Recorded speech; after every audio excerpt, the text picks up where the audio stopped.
Yo me alimento mucho de eso, de lo que llamo el pacto con el azar, ¿no? Si está todo muy calculado, muy escrito, muy cerrado, pierdo el deseo del cine, que yo he vinculado mucho a un deseo de origen religioso, vamos a decir, de asistir a una revelación.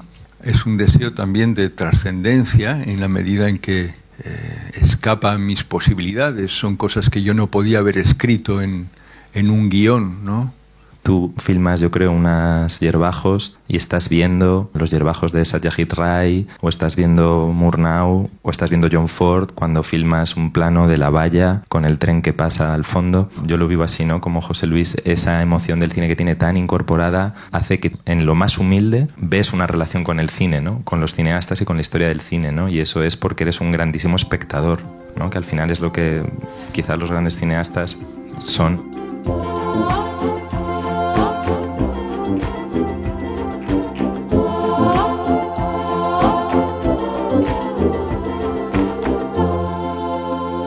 Hola, ¿qué tal? Te damos la bienvenida a Cinema al Día Podcast, el inventario sonoro de algunas de las cosas que acontecen en el Festival de San Sebastián. Muchas gracias. Bueno, muchísimas gracias. Encantado de estar aquí. Voy a hacer un poco de moderador, en realidad, con José Luis. O sea, la idea es este rato que tenemos para escucharlo, para hablar con él. Además, bueno, yo he tenido la suerte de estar estos días en esta sala bastante con vosotras y con vosotros en los cortos de Nest. Entonces, bueno, le explicaba un poco a José Luis el contexto, ¿no?, del público que hay aquí en la sala, que son cineastas jóvenes en su gran mayoría, que han traído aquí sus propios cortometrajes que hemos estado viendo estos días, y una representación también de muchas escuelas internacionales de cine. Así que, bueno, tienes un público, creo, yo lo he podido comprobar de primera mano, ¿no?, con mucho deseo de cine, con mucha atención y mucho respeto al cine. También he tenido la suerte de participar en la película que acabáis de ver en calidad de productor, de acompañante más bien, no me siento productor, de acompañante de José Luis. Para mí y para Javi Lafuente, que está ahí, mi socio en los Ilusos Films, pues ha sido como un honor, ¿no?, como poder eso, acompañar a José Luis y aprender de él y vivir un proceso, atravesar lo que es el proceso de creación, de hacer una película de principio a fin con un cineasta que admiramos tanto. Yo siempre digo que para mi generación en España, el momento 2001 en el que se estrena En Construcción, una película que dirige José Luis en ese año, pues es sin duda es un antes y un después, yo creo, muy claro. Yo tengo todavía el recuerdo muy claro, la vivencia de ir a la sala de cine en Madrid y ver En Construcción y lo mucho que me afectó esa película, lo mucho que me marcó en el contexto del cine de esa época, ¿no?, del cine español. Era una película filmada en digital, cosa que en ese momento era de las primeras películas que se filmaban en vídeo digital. Pocos cineastas estaban dando ese paso en ese momento, 2001 todavía, ¿no? La película luego se infló a 35 milímetros y es como se proyectaba en las salas. Y era realmente impresionante ver eso, ¿no? Yo recuerdo, ¿no?, como decir, se puede filmar así, o sea, podemos utilizar el vídeo digital de esta manera, hacer este proceso. También la película tenía la particularidad de que José Luis la había filmado fundamentalmente con estudiantes de la Universidad Pompeu Fabra, dentro del marco, ¿no?, de la universidad, de un taller de creación. Es decir, que es una película en muchos sentidos muy pionera de derivas que luego ha tomado el cine contemporáneo, también el cine documental, o lo que llamamos el documental de creación, o como lo queramos llamar, no sé, pero esa película fue también fundamental para nosotros, ¿no?, para toda una generación. Abrió como una senda. Yo creo, a partir de ahí empezaron a salir otras películas documentales que se estrenaban en salas, que tenían público y que creo que en gran parte venían o bebían del efecto de Guérin En Construcción, ¿no? Y creo que es una estela que continúa hasta hoy. Es decir, que ha durado, podemos decir, 25 años después. Creo que sigue habiendo una herencia de algo que creó José Luis a partir de esa película, en muchos cineastas que trabajaron, que en ese momento eran muy jóvenes en construcción, y luego empezaron a hacer sus propias películas, a dirigir, a montar, a hacer el sonido, fotografía, muchas cosas.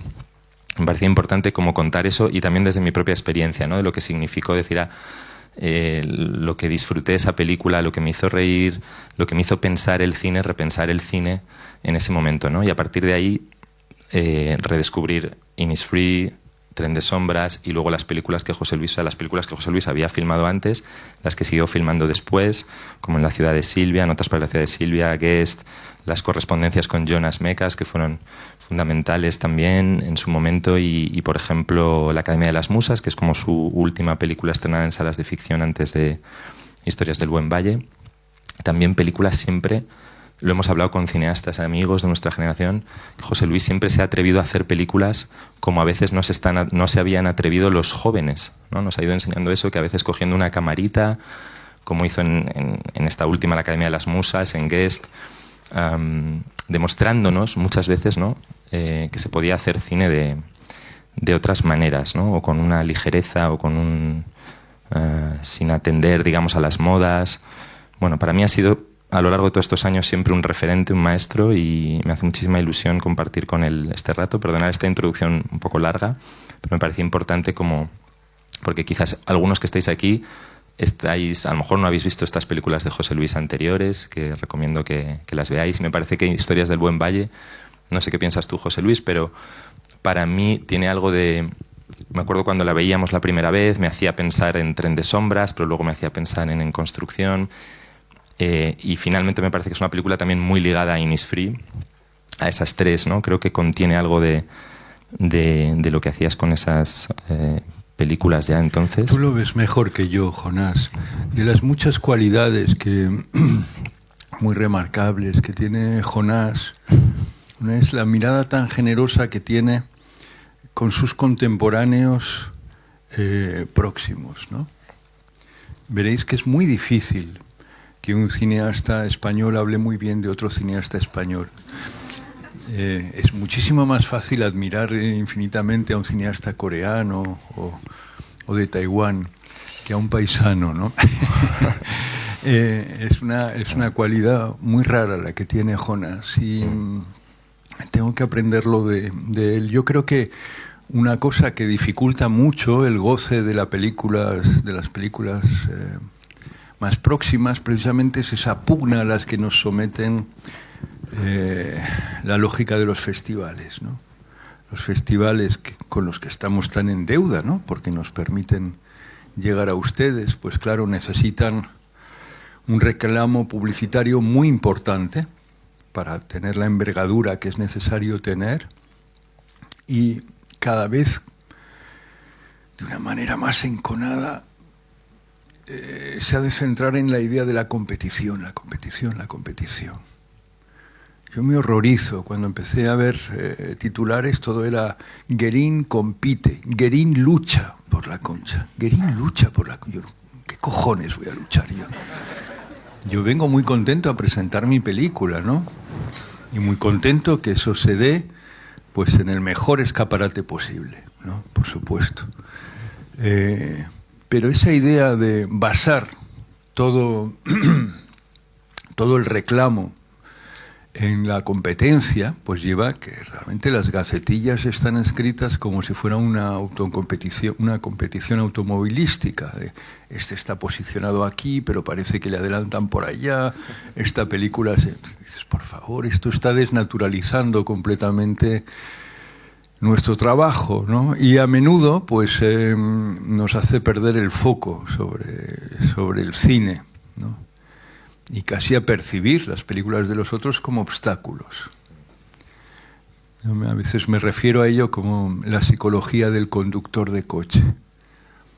Yo conduzco a veces y observo que incluso personas muy educadas, finas y civilizadas, en cuanto cogen el volante, viven una mutación y ven todo el mundo enfrente suyo son obstáculos odiosos que le impiden a uno avanzar, ¿no? Y no hay ninguna empatía por los otros. Uno hace una operación para salvar a una ancianita que está cruzando y el otro le toca el claxon con una violencia y nadie ve nada más, ¿no?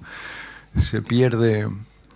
Entonces quizá, claro, como el cine vive esta decadencia tan grande y hay tan poco espacio y tal, es difícil tener una mirada generosa con tus contemporáneos. Y mi diálogo casi siempre ha sido más con cineastas lejanos en el tiempo, ¿no?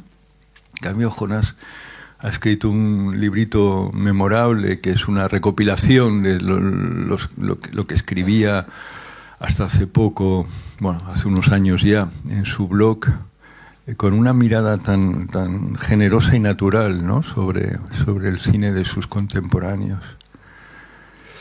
Pero la pregunta, ¿cuál era? No había nada, estamos aquí conversando. Me parece muy bien que hables de esta cuestión de lo de la competición y el lenguaje que sin duda está invadiendo, ¿no?, hace tiempo el mundo del cine contemporáneo. Yo lo hablaba con el grupo de cineastas que están haciendo el jurado conmigo, y lo primero que me salió decirles es en realidad estoy en contra de la idea de competición, incluso de tener que dar un premio, de que las películas compitan, y hablamos esto, ¿no? Yo les decía, a mí me parece que es la enfermedad, que es el cáncer del cine contemporáneo, y que además tiene difícil solución porque está muy arraigado, ¿no? Estamos aquí, pues eso, tú estás al final compitiendo con la película, yo estoy formando parte de un jurado para que tenemos que premiar una película, y no podemos como escapar a ello, ¿no? Al final es el hueco que hay. Quizás si nos pusiéramos todos de acuerdo en cambiar eso, ¿no?, en anularlo, sería interesante, pero no sé si es posible, porque efectivamente luego hay un deseo también, se mezcla el deseo del cine que a veces con el deseo de pertenecer o con el deseo de ser. Y luego que el cine forma parte del mundo, y el mundo es una pugna permanente en la actualidad. Es una pugna permanente, el conflicto, ganar al otro. Sí. No, exacto. Es como que está por todas partes eso, ¿no? Entonces, bueno, creo que es pertinente, sí, hablar de esto casi lo primero, ¿no? Pero bueno, por volver un poco al territorio del cine que nos interesa, ¿no?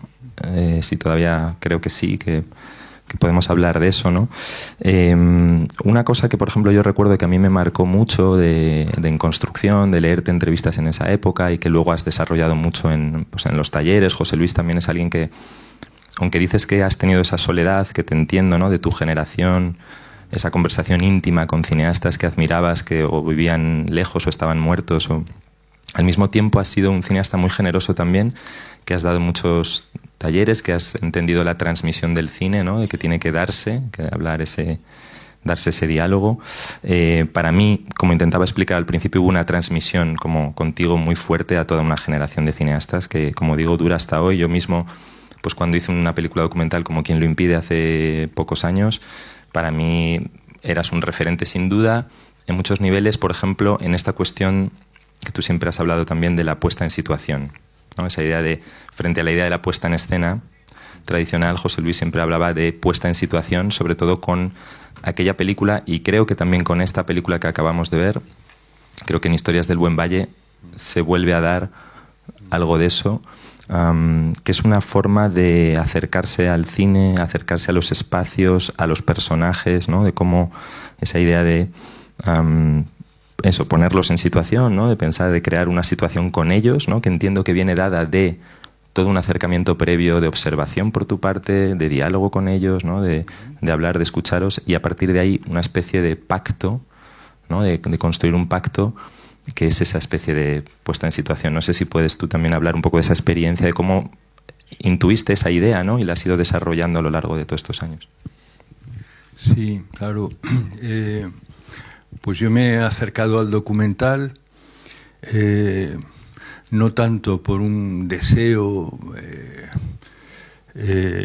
pues a lo mejor de denuncia, de cine social, de eso que es normalmente casi es un cliché del cine documental. El cine documental, y esto es irritante porque devalúa mucho el cine documental cuando se le mira como condescendencia por la bondad de la causa que aborda, ¿no? ¿Cómo vas a hablar mal de una película que recupera memoria histórica o que socialmente pues es muy lúcida? Y entonces hay como una menor exigencia a menudo hacia el cine documental, como si se le mirara como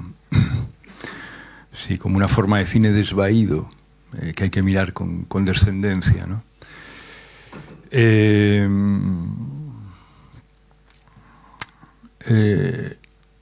Bueno, las cosas no se dejan capturar por las buenas siempre, ¿no? Y el deseo del cine es visibilizar cosas que a lo mejor no son tan visibles, porque hay personas que entienden casi el documental como un registro neutro, como si el cine documental no exigiera un trabajo. Ese malentendido lleva incluso a que nos paguen menos dinero a los directores de documental que a los de ficción. Por eso es interesante alternar. Para muchos el cine documental son como dejar cámaras de videovigilancia. Es decir, a veces me preguntan, ¿pero aquí tú has hecho cosas o es documental? Es decir, como si documental no trabaja. Si tú haces una película de ficción, el director llega a su casa y empieza a mirar storyboards y a pensar y a revisar el guión. En cambio, si haces documental, no. Te vas a dormir tranquilamente y la realidad acontecerá al día siguiente, ¿no? Bien, tal como lo entiendo yo, eso no es así. Entonces, y sin embargo, mi deseo del cine, debo reconocer que procede esencialmente del cine de ficción. El cine de ficción, el que me ha depositado pues un imaginario más rico, en el que me ha hecho pensar en el lenguaje del cine, en cómo proceder con una elipsis, en favorecer un punto de vista u otro, en cómo tratar el espacio, etcétera, etcétera, ¿no? Entonces, en la historia del documental, en el pasado, a menudo se daban como dos compartimentos estancos, ¿no?, entre documental y ficción. Y el documental rara vez empleaba pues, las posibilidades de escritura que ofrece el cine, sino que muchas veces se ha tenido pues, como una simple herramienta o prolongación para investigaciones sociológicas, periodísticas, ¿no? Que eso ha beneficiado también mucho el cine documental, este vínculo con gente que procede de otras disciplinas, pero a veces también lo ha empobrecido, ha creado como una pereza, ¿no?, en la manera de pensar el cine. Bueno, a veces cuando pues eso te viene determinado por el tema, si estás filmando pues los juicios de Nuremberg, puedes hacer una serie de cosas, pero siempre teniendo en cuenta que lo que cuenta es el testimonio puro, sin manipulación, el registro lo más neutro posible. Ahora bien, si lo que pretendes pues es visibilizar o hacer elocuente elementos de la vida cotidiana, ahí se impone otro tipo de escritura, ¿no? En varios momentos de la película yo las grabé en una captación de cine directo absoluto y luego pensé, ¿qué contiene esto y cómo lo debemos filmar para visibilizar lo que está pasando aquí, ¿no? Y entonces volví a provocar esas situaciones o a filmarlas, pero ya con una disciplina visual para visibilizar eso que hay que visibilizar, ¿no? Y en eso he sido muy fiel, ¿no?, hasta el punto, y eso lo han padecido mis productores, por ejemplo, de que si lo que he filmado suena un tema musical de Rubén Blades, que es carísimo, pues cuando íbamos a reproducir esa escena o a provocarla otra vez, tenía que ser exactamente esa música. Y costó mucho, Javier, ¿verdad? Y eso te agradezco el esfuerzo, porque para mí ahí soy muy purista, es decir, os podía mostrar, ¿no?, los brutos de lo que encontré una primera vez con esa música y mi operación cinematográfica posterior, ¿no? Claro, cuando haces una película documental y no trabajas con actores, nunca funciona lo de decir a esas personas lo que han de hacer. Eso no, vamos, yo no lo he hecho nunca, decir a los personajes que filmo qué es lo que han de decir, ni incluso cómo se han de mover. Intento aplicar algunos conocimientos que tengo de la puesta en escena, pero con unas diferencias que me llevan a pensar en ese término de puesta en situación, ¿no? Porque pasa por eso, para recuperar una verdad que has visto o que vas a provocar y te va a llevar a un territorio desconocido, pues hay que crear una serie de elementos, ¿no? ¿Qué espacio eliges? ¿Qué hora del día? ¿Cómo intuyes que va a ser la interacción entre las personas que has pensado que estén ahí? Y sobre todo, ¿cómo te relacionas con esas personas antes de filmar? La atmósfera que creas, la música que suena, bueno, una serie de elementos que van a crear esa situación, ¿no? Y el dispositivo adecuado para capturarlo. Entonces, en ese terreno me siento muy a gusto, porque siempre se deja abierto el margen a lo inesperado, ¿no? A lo azaroso. Y yo me alimento mucho de eso, de lo que llamo el pacto con el azar, ¿no?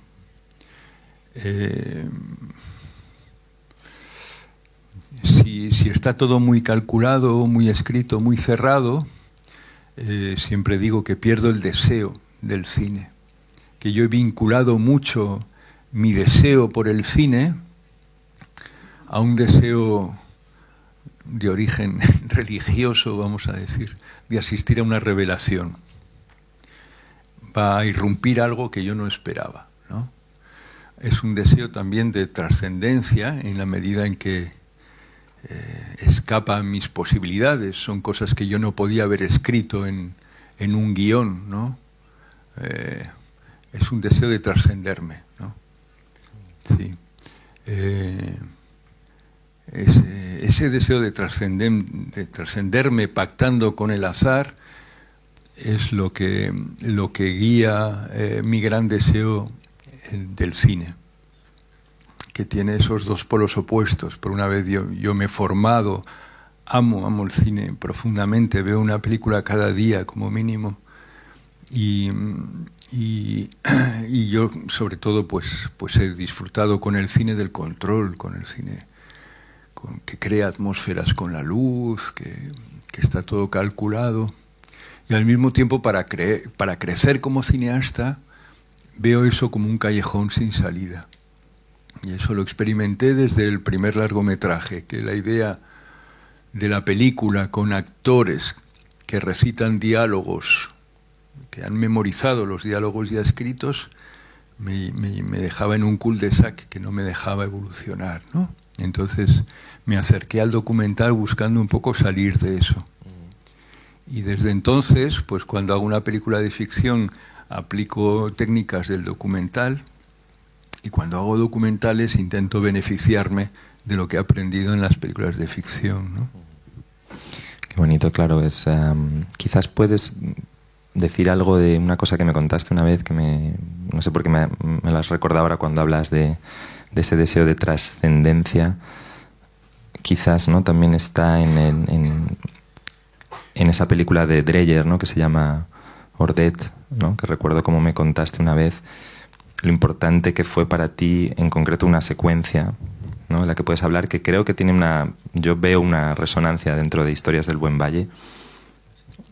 No sé, quiero ver desde que me lo has contado pero bueno, que creo que tiene que ver algo con esa película, que es una película de ficción, pero tú describes ese momento, ¿no?, de cómo te afectó a ti de joven una voz, ¿no?, unas sábanas.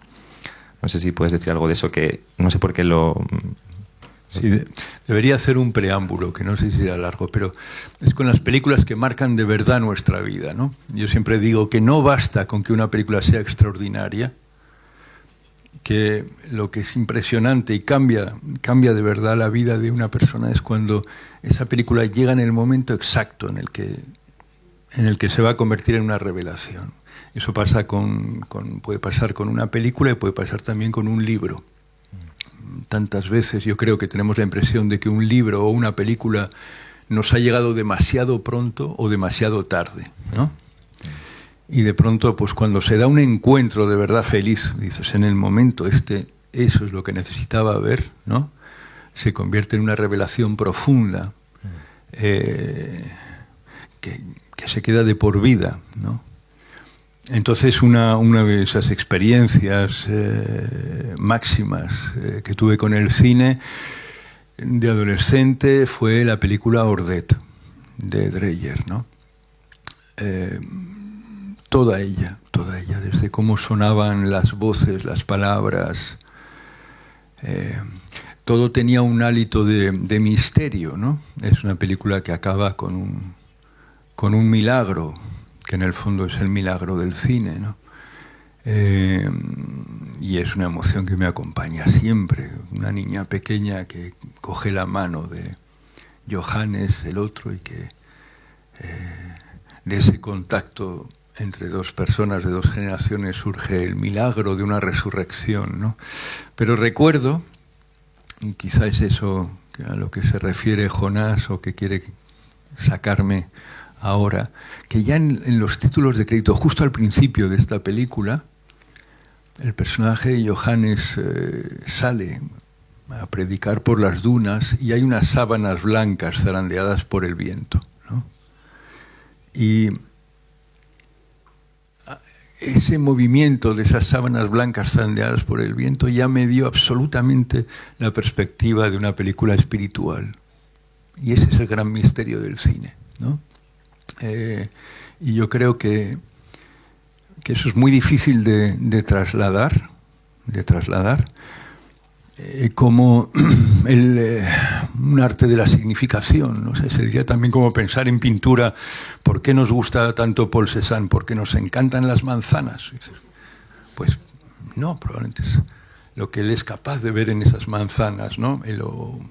Van Gogh puede pintar sus zapatos viejos, ¿no? Y de pronto pues es la mirada sobre un objeto que puede ser muy cotidiano lo que nos revela una cualidad. Entonces la blancura, el blanco de esas sábanas zarandeadas por el viento me acompaña siempre. Y no sé si era eso lo que querías arrancarme. Sí, porque me parece en todas mis películas hay sábanas. Claro, sí. Aquí. Aunque no con ese espíritu de trascendencia, ¿no? Pero siempre, bueno, pues digamos que ha sido una solución. Por ejemplo, hay imágenes que me resultan muy estáticas y necesito un poco de movimiento, y la ropa tendida con la ropa meciéndose, o a veces hay zonas de la imagen donde quiero ocultar algo y lo más sencillo es el tendero con unas prendas, y desde luego pues define también mucho una forma de vida, ¿no? Por ejemplo, en el centro de la ciudad de Barcelona está prohibido tender la ropa en los balcones porque hace feo para los turistas. Entonces lo de la ropa tendida es significante también, ¿no? Claro. Pero siempre encuentro un pretexto para bueno, aquí hay ese plano, para mí uno de los más hermosos de la película es una ropa tendida que está ahí de pronto, ¿no? En el barrio, ¿no? En la colinita, ¿no? Frente a los edificios, ¿no? Ahí me hace pensar en que actúa como una frontera, ¿no? Porque está la parte asilvestrada de la montaña, donde hay una forma de vida más asilvestrada y se tiende la ropa en el balcón, ¿no? Y en profundidad de campo detrás pues están los nuevos bloques modernos de la ciudad dormitorio. Entonces era una confrontación, ¿no? En esa imagen. Y que quizá, bueno, que la referencia precisamente a Dreyer, siendo una película clásica de ficción, pero cómo te quedas con esa espiritualidad que percibes, ¿no? En las sábanas, y el hecho de esto que comentas, ¿no? De que aplicas técnicas de ficción en una película documental finalmente, y eso nos lleva un poco a esta cuestión que ahora es muy, a veces incluso cansina, reiterativa, ¿no? Cuando en este tipo de películas que llamamos documentales, pero que a lo mejor para ti yo sé que tú prefieres decir que es una película, más allá. No, pero no tengo ningún problema con el documental. Lo que es muy deprimente es cuando me preguntan, ¿pero has hecho una película o un documental? Exacto. ¿No? Exacto. Pero te quería preguntar en esa cosa del híbrido o de cómo haces el acercamiento, porque hay una ética, entiendo, ¿no? Ahí lo has explicado ya un poco, ¿no? En ese pacto que tú estableces, ¿no?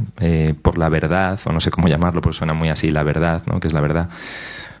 Pero hay algo ahí, ¿no? Que me parece interesante, si quieres, como especificar un poco cómo tú vives eso, casi en cada secuencia, ¿no? En la construcción de cada secuencia, de cada plano, sobre esta cuestión, ¿no? De lo que puedes restituir, rehacer, ¿no? ¿Dónde están esas fronteras? Que yo sé que a mucha gente esto a veces hasta le genera como un conflicto, ¿no? Y hace poco asistí a un debate de una película que para el director era de ficción, pero le habían puesto, había ganado un premio documental. Alguien en la sala casi le empezó a insultar, ¿no? Pero esto es entonces no digas que es un documental, si es una ficción. En fin, hay como ese debate que a veces es un poco estúpido, pero sí me parece que hay como algo que se puede decir con respecto a cómo uno lo vive el cineasta por dentro, que construyes casi tu propio código moral, ético, político, cinematográfico, ¿no? Claro, cada década reformula en el imaginario del espectador qué es un documental, ¿no? Hasta tal punto que el que sería el padre del cine documental, Flaherty, para el espectador que no conozca la historia, pues no lo identificaría como documental. Hombres de Arán no sería identificado por documental porque lo que se entiende por documental vendría más derivado de lo que viene con el llamado cine directo de los 60, ¿no? A partir de ahí con otro tipo de captación.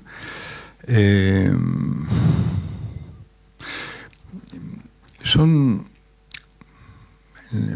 las películas que he filmado en Construcción y en Historias del Buen Valle, que son las que tienen más elementos comunes a ese respecto.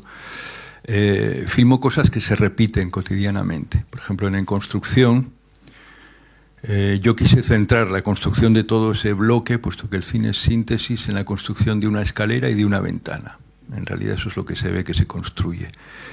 Y la ventaja que tenía un edificio es que ves una serie de trabajos que se repiten planta tras planta, ¿no? Entonces, pacientemente vas cómo hacen unas escaleras en la primera planta.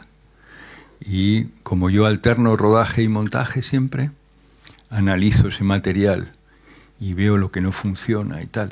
Venga, pues en la segunda planta vamos a hacerlo bien. Y vas afinando el dispositivo, ¿no? No por un deseo de perfeccionismo ni formalismo, que eso no me interesa de nada, sino la forma entendida como vehículo para transmitir las ideas y los sentimientos, ¿no? Eso es lo que da una nobleza a la forma. Las cosas decorativas no me interesan nada. Entonces yo advertí ahí que un padre le estaba enseñando a su hijo a hacer una escalera. Y me sorprendió mucho. Yo creía que el trabajo de la construcción era un trabajo muy alienante. Y vi que no, que había ya un orgullo artesanal en hacer bien una escalera, ¿no? Y que regañaba al hijo porque si fallaba de 1 milímetro era porque no había sacado punta al lápiz, ¿no? Es decir, que era un trabajo de gran precisión. Entonces yo ahí vi que yo tenía que ser preciso, que no valía una escritura de cámara vacilante o de cámara que fuera buscando, como en un reportaje de cine directo, a un personaje y otro, sino que tenían que ser encuadres muy bien construidos, fijos, ¿no? Que respondieran. Es decir, visibilizar el trabajo que están haciendo, ¿no? Te preguntas, ante la materia que tienes enfrente, ¿cómo puedo hacer para transmitir bien ese gusto que tenían ellos por sus materiales, por el azulejo, sus lápices, y eso me dio la clave para la forma de toda la película de construcción luego. Entonces en Historias del Buen Valle es así. Firmo como son gestos que se repiten, son acciones que se repiten y que permites observar, a veces capturar cosas, y a veces la captura en sí misma dices, perfecto, ahí está, ahí he conseguido dar, ¿no? Pero otras veces ves que esa realidad necesita un dispositivo, un tipo de captación que has de mejorar. Entonces dices, bueno, estos gitanos se reúnen en el bar Los Cipreses cotidianamente, vamos a volver ahí y vamos a capturarlo con otro tipo de disciplina visual para que se vea lo que tiene que verse, ¿no? poco mi procedimiento es ese. Aprovecho para decir una cosa que me parece importante también aquí hoy, ¿no? En este contexto has hablado de la nobleza de la artesanía, y yo creo que tu cine siempre, esa cuestión de la artesanía es muy fuerte, es muy importante. En esta película yo lo percibo, no sé ustedes, pero yo lo percibo muy fuerte, que es una película muy artesanal en todos los sentidos. Decir que, claro, hemos asistido, ¿no?, a su proceso, que prácticamente el equipo de rodaje ha sido José Luis, con un amigo suyo que le acompaña desde hace muchos años, que es un hombre jubilado, que le ha prestado su cámara, que es la que tenía una camarita de fotos, con un trípode, una persona que iba viniendo a hacer el sonido, y ese era prácticamente el equipo. Es decir... Hasta que llegó Jonás. Bueno, pero decir que nosotros lo que hemos hecho es acompañar desde lejos, o sea, no estábamos en rodaje para intentar casi más bien legalizar la película, ir detrás de él en su salvajismo, porque es un director luego muy salvaje en cómo, ¿no?, que nos costaba a veces seguirte, ¿no? Bueno, es interesante, ¿no? Pero me parece que en este contexto de hoy, que esto lo hemos hablado tú y yo alguna vez, el reivindicar, para mí ha sido importante volver a ver la película cada vez que la he visto, ¿no? Y anoche que la volví a ver, para mí lo más importante de la película se me revela que es el tiempo que tú te has tomado con esa gente, con esos espacios, y que finalmente eso es la película, básicamente es darles ese tiempo, y que el espectador, o sea, la película se toma finalmente ese tiempo con esos espacios, esos personajes, y finalmente el espectador que la ve también, ¿no? Pero no deja de ser, es eso, algo tan esencial como eso, con una forma tan artesana, ¿no?, que reivindica, a mí por lo menos me hace recordar que podemos hacer películas así, que a veces se nos olvida, ¿no?, en el contexto también del cine de hoy, las nuevas cámaras, las nuevas ópticas, la obsesión que tenemos a veces, que tienen a veces algunos por filmarlo todo desde una especie de perfección, ¿no?, de que todo parezca limpio, no sé, ¿no?, como muy bien hecho. Tenemos el problema de las plataformas, que casi ahora nos exigen un tipo de acabado, ¿no?, un tipo de cámara, incluso casi ya te dicen las ópticas, en fin, que me parece que tu película se revela contra todo eso de una forma muy, muy noble y muy radical, que me parece importante, ¿no?, que comentes eso también, porque para ti yo creo que eso es evidente, ¿no?, que tu desprecio un poco a la técnica, por decirlo así, frente a... Sobre todo a las inercias, ¿no? Uh-huh. Hemos de ser atentos a la inercia, es decir, la inercia se necesita de alguna manera, si no, no podríamos caminar. No podríamos avanzar, pero abusamos de ella, se convierte en algo muy perezoso. Ante una situación, pues, si no eres vigilante con la inercia, te salen siempre clichés, estereotipos, también en la forma, ¿no? Entonces, hay que estar cuestionando completamente estos impulsos de inercia que podemos tener como cineastas para hacer las cosas como se hacen, ¿no? Como se suelen hacer. En mi manera de trabajo, lo que complica extraordinariamente la producción, pues se va alternando fases de rodaje y fases de montaje. No hay un guión previo, sino que hay una guionización que va surgiendo de esa dialéctica entre rodaje y montaje. Eso hace, pues, imposible contar con técnicos veteranos, porque el arco de tiempo de En Construcción y el de Buen Valle, Historias del Buen Valle, son más de 2 años, entonces no puedes tener siempre a los mismos técnicos, ¿no? En Construcción pude hacerlo porque eran estudiantes que no podían darme, pues, la experiencia técnica de un veterano, pero me podían dar algo quizá más precioso, que es un tiempo que sería imposible dentro de la industria del cine. Y aquí, pues, algo así. Fijaros, los alumnos de En Construcción no he podido contar con ellos, porque ya todos son técnicos muy reputados, muy caros, ya tienen todas sus carreras y no podían dedicarme su tiempo. Es decir, que ir renovando la cantera de personas voluntariosas, a veces jubilados como Manel o estudiantes de cine, que generosamente, pues, me acompañan en estos procesos, ¿no? Alterno, pues, a algunas presencias más profesionales con gente nueva. Eso condiciona el sistema de producción, ¿no? Y entonces he tenido la suerte de contar con Jonás y con Gaël Jones, aquí presente, que me acompaña también desde hace tiempo ayudándome en mis películas para buscar soluciones imaginativas para poder producir películas que salen completamente de la estandarización de la fabricación, ¿no? Entonces Jonás es muy imaginativo ahí también, pues es asombroso cómo él puede hacer pues un trabajo de media hora, luego una película de 4 horas, otra de 1 hora, y buscar cada vez los recursos, ¿no? Hablamos a veces de que el cineasta contemporáneo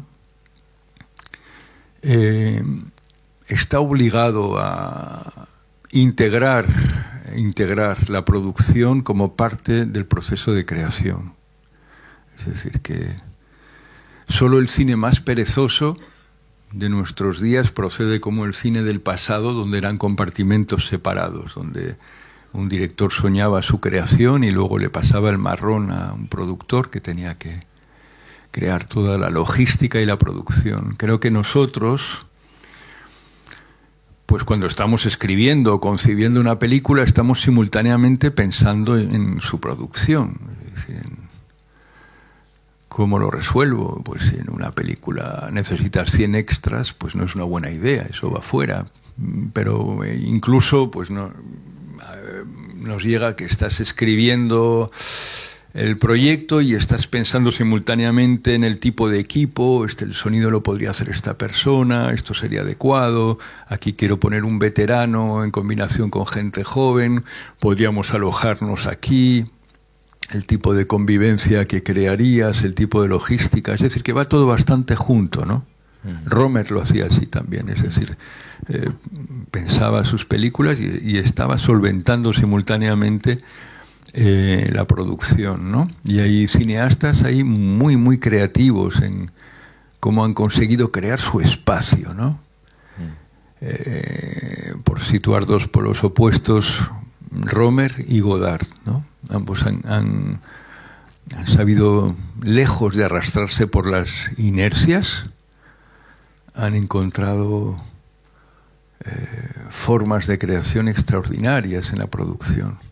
Y yo en cada película que tengo siempre me planteo qué hay de específico en este proyecto que no puedo hacer en otras películas, ¿no? Explorar las posibilidades que me ofrece.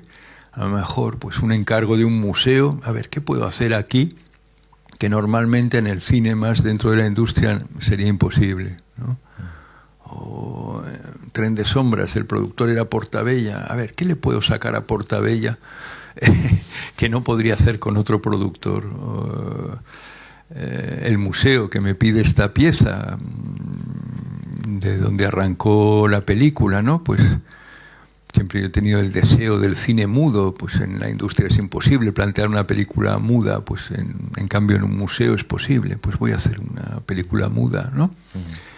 Buscar la singularidad que te ofrece cada proyecto, eso es muy bonito y tiene que ver con esa idea de integrar la producción como una forma de creación. Por ejemplo, Gaël Jones, que es la productriz francesa, es muy fuerte para encontrar ayudas regionales por Francia, para desarrollar proyectos, y esas cosas para desarrollar proyectos me sirve para empezar a ir rodando, ¿no? Para empezar el rodaje. Yo solo empiezo a entender la película ya a partir de las filmaciones, a partir de ir montando las filmaciones. Entonces descubro la vocación de la película y luego ya sí escribo el dossier. Pero sería muy malo para escribir un dossier sin partir de nada material, ¿no? Que es lo que se suele hacer, creo, habitualmente. Pero bueno, qué bonito, ¿no? También contar algo que has dicho, ¿no? Por decir, o sea, que José Luis una vez me dijo, un poco surgió esto de ahí, de que un día yo le pregunto, ¿por qué no estás ahora haciendo películas? ¿En qué estás? ¿No? Y entonces me explicó, dice, me cuesta financiar las películas que sueño, ¿no? Que imagino, ¿no? Solo. Y me dijiste una cosa que se me quedó ahí. Me dijiste, en realidad casi todas las películas que he hecho finalmente han partido de un encargo que me han ofrecido. Eso me ha venido bien, ¿no? Explicaba, ¿no? Como frente a que a veces suena como mal, ¿no? Lo del encargo. y es la idea de hacer el encargo tuyo, ¿no? Usar eso casi como una excusa, pero para hacer al final películas. Esta película nace de un encargo, En construcción nació de un encargo, otras también quizás, ¿no? Tren de sombras, si no recuerdo mal. Bueno, quiero decir, me parece importante eso, y no, que quería señalar eso, que con lo que tienes en cada momento, lo que puedes aprovechar de ese productor, de ese encargo, de esa situación, la camarita que tienes, has ido inventando así las películas, ¿no? Bueno, quería también dar paso, porque perdonad que estamos aquí hablando muy a gusto nosotros, y a lo mejor hay gente que quiere levantar la mano, hacerlo en cualquier momento, y ahí de hecho está. Muy bien, pues tenemos una pregunta allí. Hola, José Luis, muchas gracias por un documental con un microcosmos de una comunidad riquísima, de gente entrañable, y por vertir tu conocimiento, extendérnoslo, ¿no? Tengo 3 preguntas. Una muy sencilla es si filmaste a 2 cámaras, 3 cámaras, o si variaba dependiendo del día. La segunda... Pero vayamos, porque si no, nunca me acuerdo. Sí, Como he hecho sí. llevo muchísimas entrevistas, ya no sé, y esto ya lo había contado, no lo había contado, entonces mejor de una en una. Vale. Cámaras. Cámaras, pero estos son secretos de cocina. Que no... Yo sabía Todas que las preguntas quería... un poco secretos de cocina van a ser. No, es muy jodido responder a esto porque yo estoy absolutamente en contra de rodar con más de una cámara. No me gusta nada el cine rodado con muchas cámaras. Esa manera impersonal de cubrirse, ¿no? Que puede acabar siendo la televisión, pues ahora esta unidad, ahora esta. Es todo lo contrario a lo que yo pienso del cine. Ahora bien, eso es algo que constaté en construcción, es que si trabajas sin actores profesionales, pues los actores son capaces de reproducir una emoción en un diálogo escrito, ¿no? Aquí no es el caso y por tanto hay el momento irrepetible, que o lo tienes o no lo tienes. Y entonces en algunas secuencias, sobre todo de diálogo, he tenido que recurrir a una segunda cámara, no 3, 2, ¿no? Para permitir un desglose de montaje que juzgaba necesario. Pero yo soy un ferviente defensor del punto de vista único, es decir, creo que cada momento exige un ángulo, una distancia desde donde ser contemplado, ¿no? Ahora surge la cuestión esta, ¿no? Voy a falsificar el momento auténtico intentando reproducirlo desde otro ángulo de vista, o utilizo la segunda cámara para tener otro encuadre y poder analizar la secuencia desde 2 puntos de vista. Dicho esto, os ruego que no salga de esta sala esto.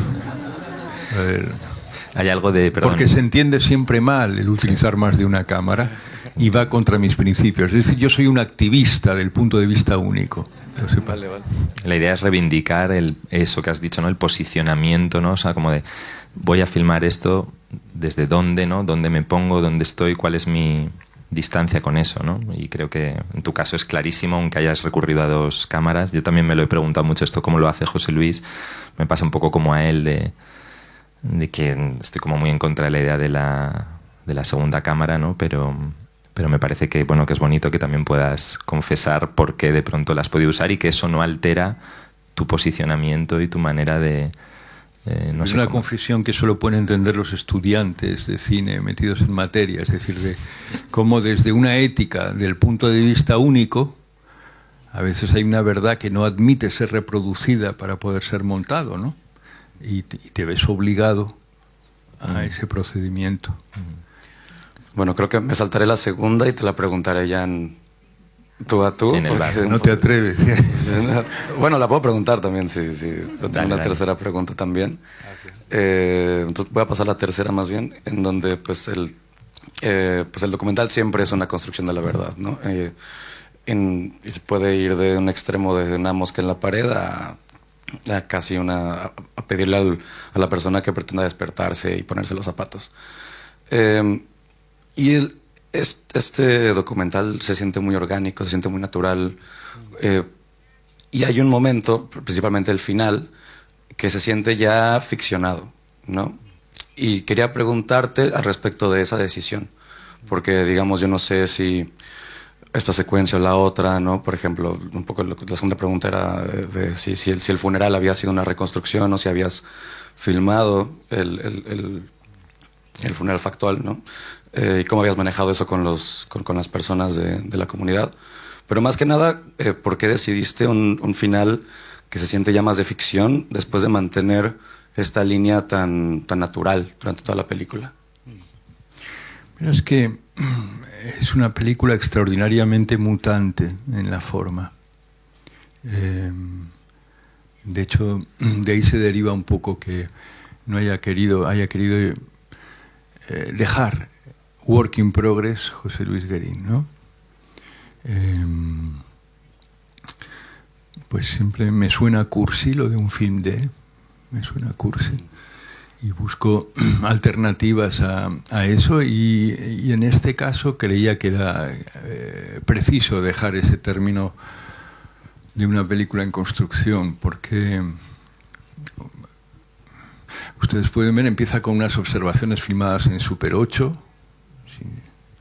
Después sigue el casting con entrevistas con vecinos, que son los pasos que he ido teniendo para construir la película, ¿no? Dentro de la puesta en escena van habiendo mutaciones, van habiendo cambios. En las primeras puestas en escena hay personajes que se dirigen a cámara en un momento dado, no se oculta esta, ¿no? Y poco a poco pues se va estilizando más y va evolucionando hacia la ficción, ¿no? La película asistimos a su construcción. En algún momento pensé que al quedar esa imagen vacía al final, pensaba poner casi un texto. Aquí podría empezar una película sobre Vallbona, ¿no? Todo lo que hemos visto ha sido como un esbozo, un trabajo, ¿no? Yo creo mucho que el cine contemporáneo ha de mantener el espíritu del esbozo. El público, ustedes ahora son muy resabiados y han visto muchas cosas, muchas imágenes. Entonces no hay que dejar todo muy acabado, ni subrayado, ni nada de esto, sino que como un esbozo hay que dejar unos trazos que permitan al espectador completar esa película, ¿no? No hay que acabar las películas, hay que dejarlas en work in progress, ¿no? Sí, vuelvo a esa frase que no sabemos si es de Rebollo o de Jacques Rivette, que decía: una película no se acaba nunca, una película se abandona, una película se abandona. Yo lo siento siempre así. Por eso tuve que ver la película ayer con mis vecinos y el equipo, pero no la voy a ver nunca más, porque cuando veo mis películas ya hechas, pues no puedo ser pasivo, me interpelan como trabajo. Guerín, ¿qué has hecho dejando esos fotogramas aquí? O ese nivel hay que bajarlo, tal, pues seguirías trabajando, ¿no? Entonces no poder hacerlo es un sufrimiento. Pero no está acabada. Nos piden que vayamos como terminando, pero bueno, es bonito, ¿no?, que hayas abierto esa línea también. Para mí hay algo importante de esto que has dicho, que es que creo que la película, lo has explicado, o sea, es muy transparente en su... O sea, que decir, que nos va contando, no es como estas películas que juegan al engaño, creo, ¿no?, que pasa eso, ¿no?, de que creas que es muy real o muy documental, pero ya no sabes qué estás viendo. Yo creo que esta película es transparente metodológicamente, por como lo has explicado muy bien, ¿no?, como los procesos, como has comentado. Entonces, bueno, va llegando la ficción, pero es que la película creo que se lo va ganando y lo va poniendo, no hay trampa, ¿no? O sea, lo vas viendo, vas sintiendo esa ficcionalización. Para mí eso es importante, ¿no? Una última pregunta allá al fondo, creo que quiere una persona, la levanta mucho el brazo. Sí, exacto. Muchas gracias. Es que llevo mucho rato pensando... Perdona. No, tranquilo.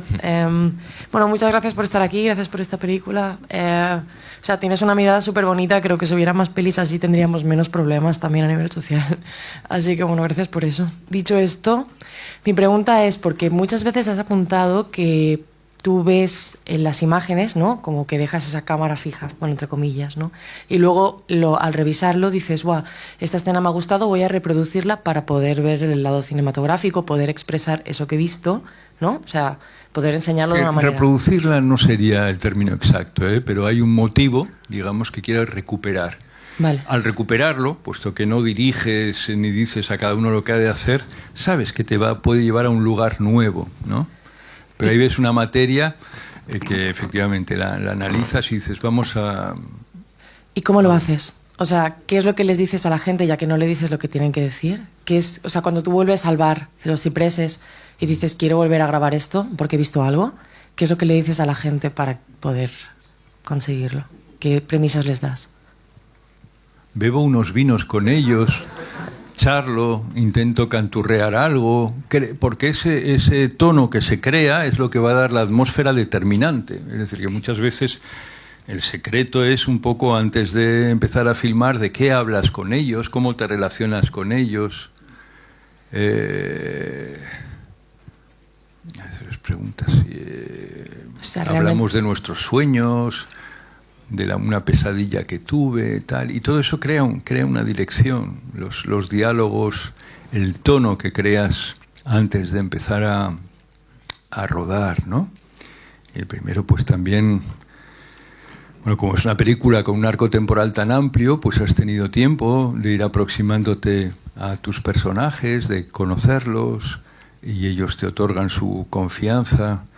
Y sobre todo, pues al principio se trata de restaurar la naturaleza de las personas, ¿no? Porque cuando nos ponen una cámara enfrente, pues puede tener un efecto algo depredador. Y entonces es tu tarea como restaurar ese ritmo que te gustaba de esta persona, ¿no? En otros casos, la cámara no siempre es depredadora. A veces es interesante porque es la presencia de la cámara precisamente que va a generar situaciones, que va a ir a tu favor, que va a crear acciones interesantes. Es decir, la conciencia de que me están filmando va a hacer que ahora largue esto a este tío, ¿no? O, por ejemplo, yo lo noté mucho en la película En Construcción, en los diálogos entre un obrero marxista, muy marxista, marroquí, y su compañero gallego, al que le rebotaba todo el discurso ideológico, pero pues Abdel, al saber que le están filmando, ahora te vas a enterar, y le adoctrinaba, y lo bueno era la respuesta de él, anda, no me rompas la cabeza, no sé qué. Se creaba una relación muy bonita que en el fondo, si no estuviera la cámara, no hubiera surgido, ¿no? Eso es fundamental en la puesta en situación que comentábamos antes, ¿no? No solo la interacción entre los personajes, sino el saber evaluar bien la incidencia que puede tener la cámara, si hay que neutralizarla completamente o otorgarle una presencia, ¿no? En esa interacción entre los personajes que tienes y la cámara. Digamos que es una relación triangular, ¿no? Y lo de las plantas es, o sea, lo de que todos pregunten si hablan con las plantas, ¿eso lo induciste tú? ¿Salió por casualidad? O sea, ¿cómo puedes...? Eso es cuando se trabaja sin guión, esos son los regalos que te caen del cielo, ¿no? Es decir, las rimas, ¿no?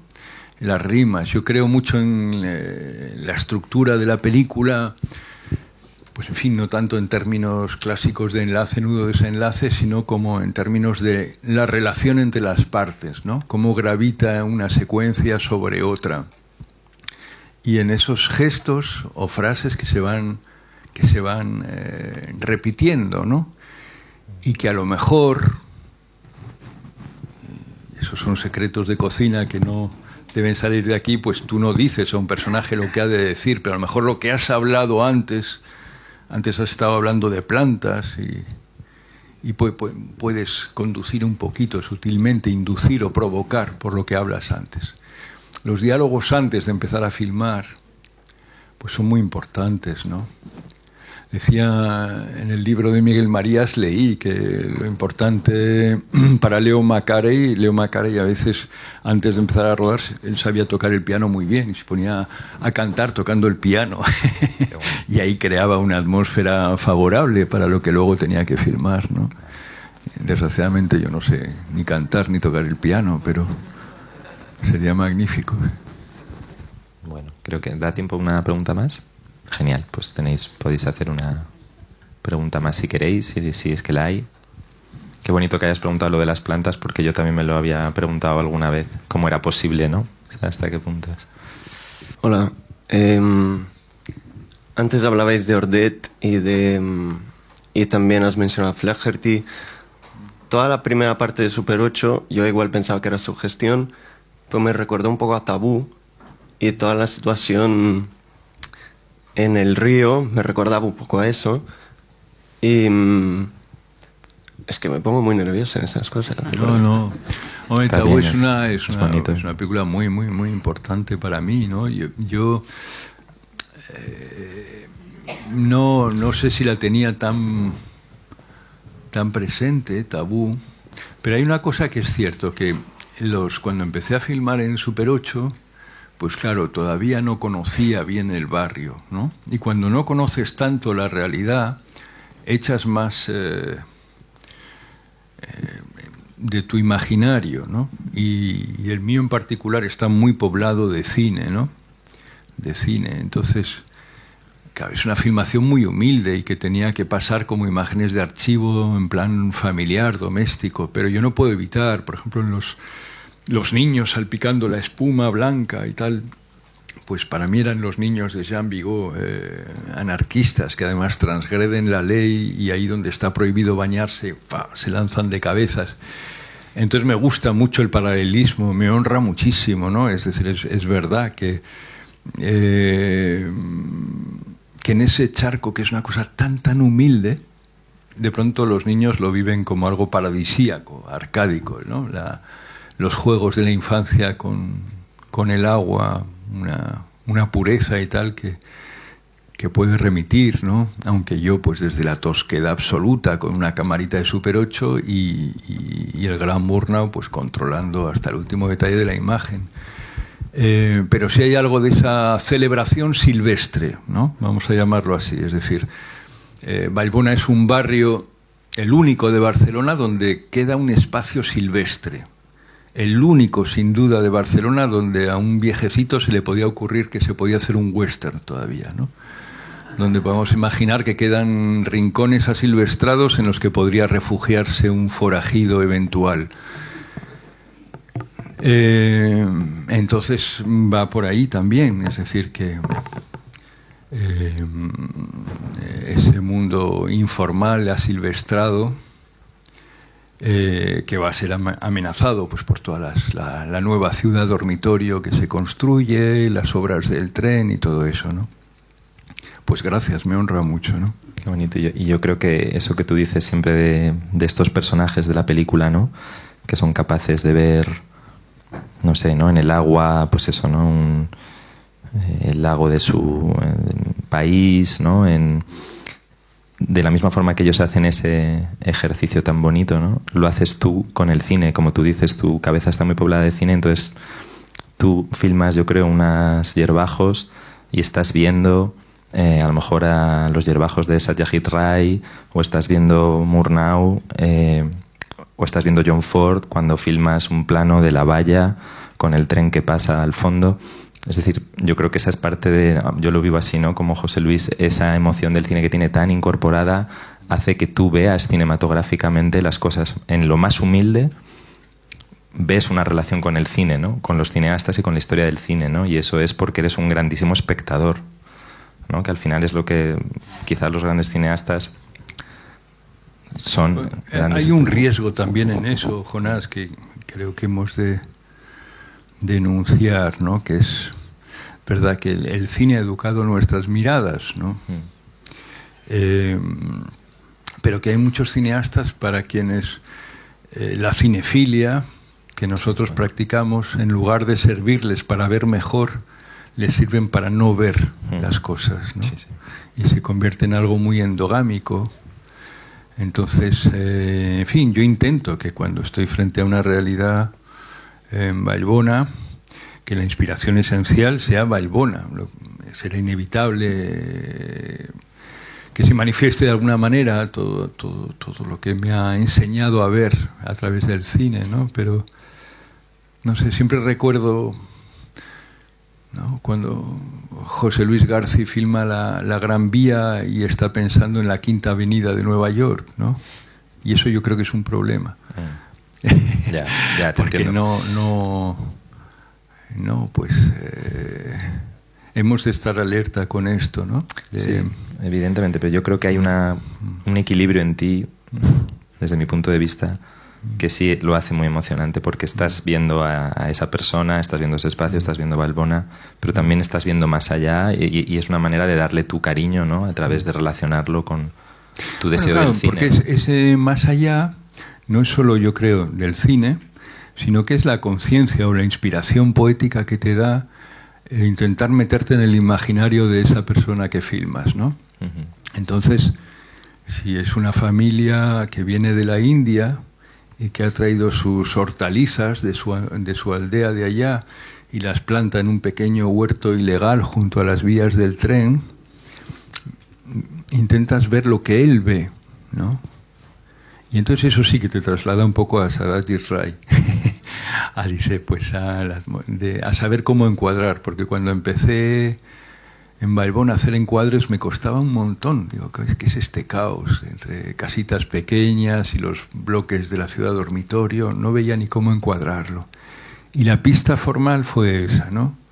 Entender qué es lo que ven ellos, qué es lo que ven estos chavales en esa charca donde se bañan, tal, e intentar que las imágenes respondieran a esos imaginarios, ¿no? Esa fue la guía fundamental, sí. Hay que acabar, ¿no?